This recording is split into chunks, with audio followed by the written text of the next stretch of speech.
Zee 24 तास एक पाऊल पुढे।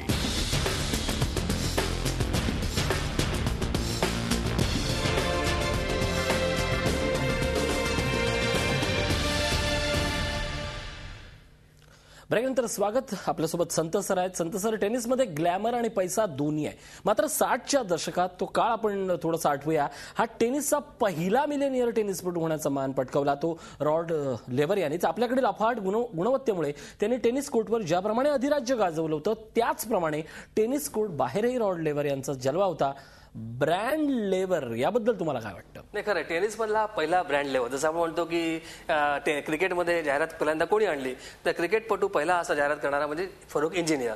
आता आपण लेटेस्ट म्हणतो, पण त्यावेळेला म्हणजे त्या काळात रॉड लेव्हरचा एक कॅरिस्मा होता किंवा त्याचा एक करिश्मा होता आणि त्याचं एक वागणं आणि खेळणं या दोन्ही गोष्टी केवळ अप्रतिम होत्या। त्याचे मनगटी फटके बघण्यासारखे होते, त्या सर्व्हिसेस बघण्यासारख्या होत्या आणि ते टॉपस्पिन फटके जो मारायचा ते खरोखर केवळ कमाल होते। त्यानंतर कॉर्नर्स आला, मॅकेन्रो आला किंवा आता नदाल आहे, हे सगळे डावखुरे खेळाडू आहेत, पण ह्याचा जो डावखुरेपणाची नजाकत होती ती काहीशी आगळीच होती, वेगळीच होती आणि सर्वांना मात करून जाणार होती, सगळ्यांना मोहून टाकणार होती। तर हा ब्रँड लेव्हर हा त्यावेळेला तयार झाला, हे विशेष म्हणावं लागेल। आणि टेनिस जगतात असा सर्वप्रथम मान पटकवणारा खेळाडू कोण, याचं उत्तर एकच येऊ शकेल, ते म्हणजे रॉड लेव्हर। रॉड म्हणजे आपण म्हणतो की रॉड कसा असतो, त्याचा फटका कसा बसतो हे सगळ्यांना माहिती आहे। तसे त्याचे फटके असायचे, अतिशय चपकळ फटके असायचे आणि प्रतिस्पर्ध्यांना नामोहरम चारी मुंड्या चित करून टाकणारे फटके असायचे। त्याच्या सर्व्हिस तर केवळ अप्रतिम बघण्यासारखे असायचा। बिनतोड सर्व्हिस हे त्याचं खास वैशिष्ट्य आणि त्याचे खांद्यातला जोर असायचा तोही बघण्यासारखा असायचा। आणि एक डावखुरा खेळाडू अधिक आक्रमक असतो, ज्याचा बॅकहँड डावखुरा बॅकहँड होता, एक हाताने तो मारायचा, त्यावेळेला डबल हँडेड नव्हता, पण एक हाताने तो मारायचा,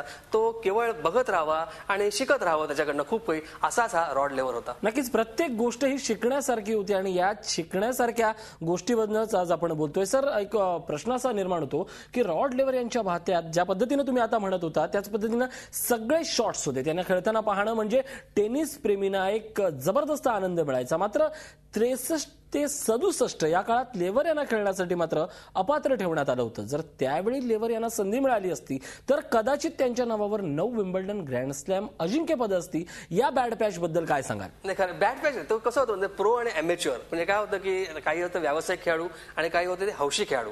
तर त्यावेळेला व्यावसायिकांना काहीसं हलकं लेखलं जायचं, प्रो खेळाडूंना हलकं लेखलं जायचं आणि त्यांना संधी मिळायची नाही खुल्या अशा टेनिस स्पर्धेत खेळण्याची। तर ते 4 वर्ष वाया गेली नसती तर त्यांनी काय विक्रम केले असते, काय पराक्रम केले असते हे याची आपण कल्पनाच करू शकत नाही। म्हणजे ते खेळले नाहीत तरी सुद्धा त्यांनी एवढी पदकं मिळवली, एवढी त्यांनी स्पर्धा जिंकल्यात, 200च्या वर अजिंक्यपद। म्हणजे आपण कल्पना करा की किती प्रदीर्घ काळ त्यांनी आपलं वर्चस्व गाजवलं होतं, प्रभुत्व गाजवलं होतं। आणि हेच मला असं वाटतं मोठ्या खेळाडूचं वैशिष्ट्य आहे। हा आला आणि तो गेला असं नाही, तो आला, तो खेळला, तो जिंकला आणि जिंकतच राहिला, हे त्याचं वैशिष्ट्य होतं। आणि म्हणूनच रॉड लेव्हर हा सदतीत सगळ्यांचा आदर्श खेळाडू म्हणून गणला जाईल।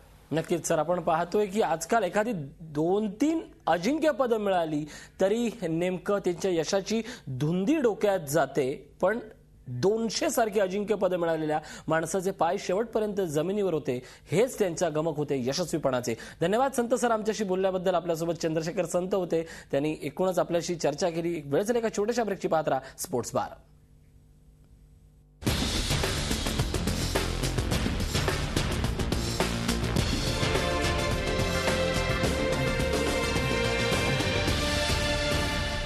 झी 24 तास एक पाऊल पुढे।